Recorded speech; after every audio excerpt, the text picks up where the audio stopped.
जय हिंद दोस्तों, स्वागत है आपका हमारे YouTube चैनल पर। आज हम लोग देखेंगे माध्य, माध्यिका और बहुलक की कुछ महत्वपूर्ण प्रश्न जो परीक्षा के लिए अत्यंत ही उपयोगी हैं। जैसे कि आपको दिया हो 5, 15, 10, 20, 25 आंकड़ों का माध्य ज्ञात कीजिए। तो इसमें आपको माध्य निकालने के लिए एक फार्मूला है।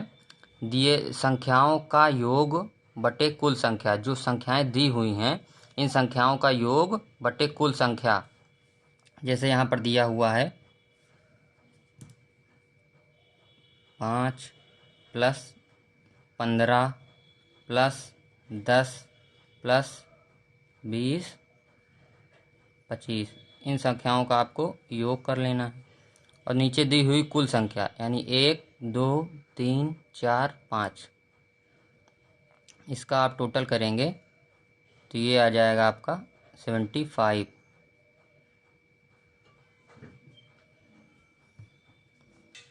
जैसे अगला प्रश्न है 3, 4, x, 7, 10 का समांतर माध्य 6 है, तो x का मान ज्ञात कीजिए।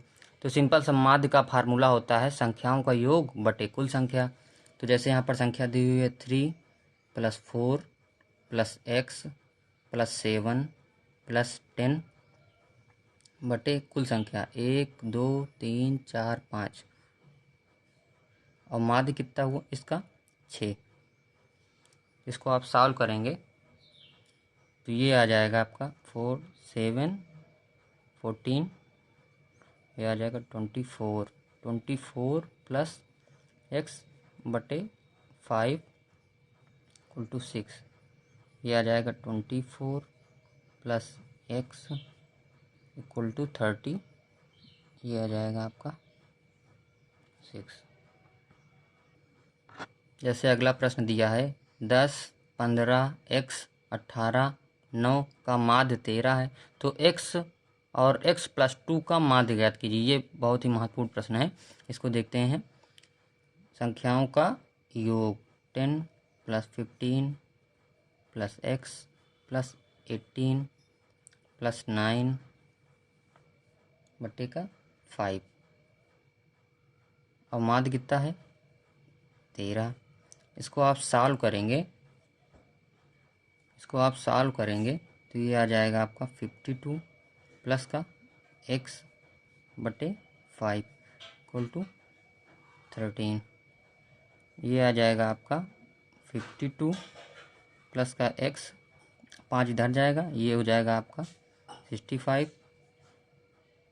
इसको आप सॉल्व करेंगे तो x की वैल्यू यहाँ से आ जाएगी 13। x की वैल्यू 13 आ जाएगी तो x प्लस 2 आ जाएगा आपका 15, यानी x 13 हो गया और x प्लस 2 15 हो गया। अब आपसे पूछ रहा है x और x प्लस 2 का माध्य ज्ञात कीजिए।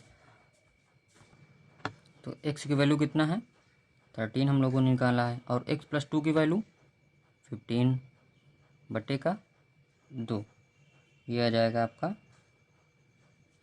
28 बटे का 2, ये आ जाएगा 14। जैसे दिया हो 10 संख्याओं का माध्य 24 है, यदि प्रत्येक संख्या में 2 से भाग दिया जाए तो नया माध्य क्या होगा।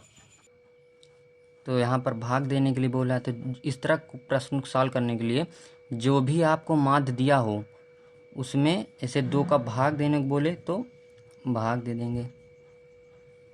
अगर इसी प्रश्न में आपसे बोलता कि माध्य 24 है और प्रत्येक संख्या में 2 से गुणा किया जाए तो नया माध्य क्या होगा, तो यहाँ पर जो भी माध्य दिया हो उसे 2 से गुणा कर देंगे।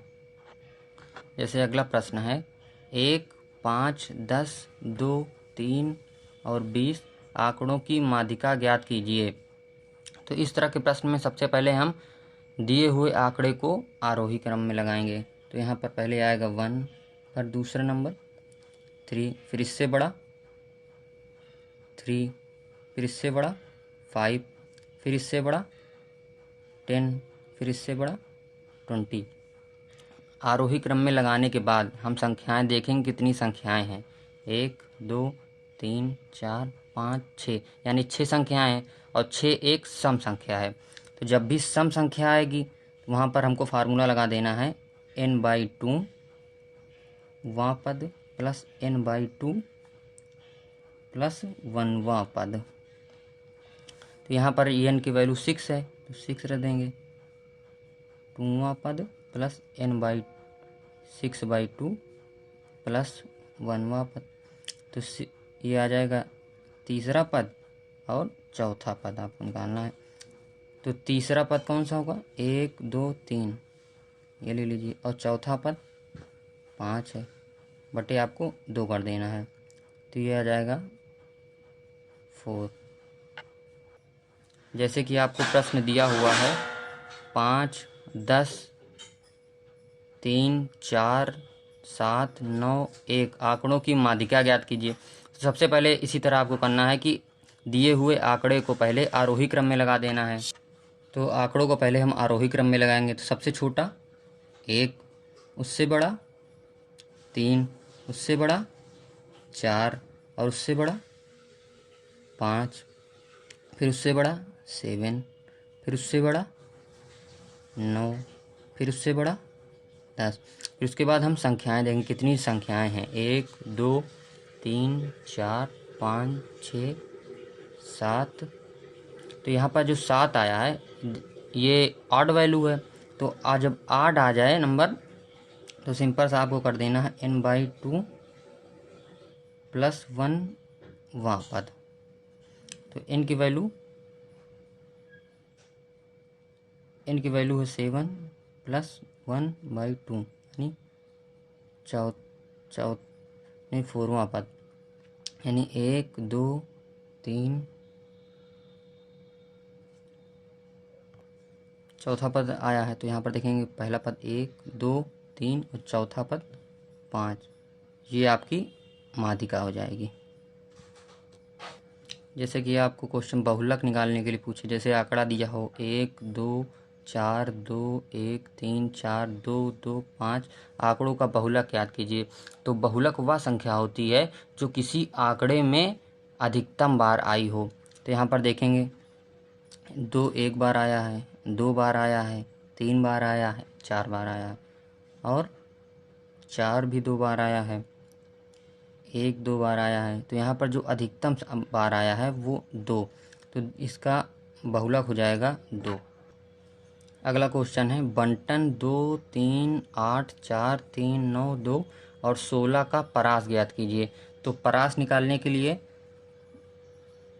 परास को इंग्लिश में कहते हैं रेंज, यानी upper limit minus lower limit.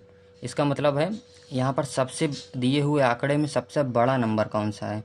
सबसे बड़ा नंबर आपको दिख रहा होगा 16 है, तो 16 लिख लेंगे। उसके बाद देखेंगे दिए हुए आंकड़े में सबसे छोटा नंबर कौन सा है। तो सबसे छोटा नंबर आपको यहाँ पर 2 दिख रहा है, 2 to 14, ये आपका हो जाएगा रास।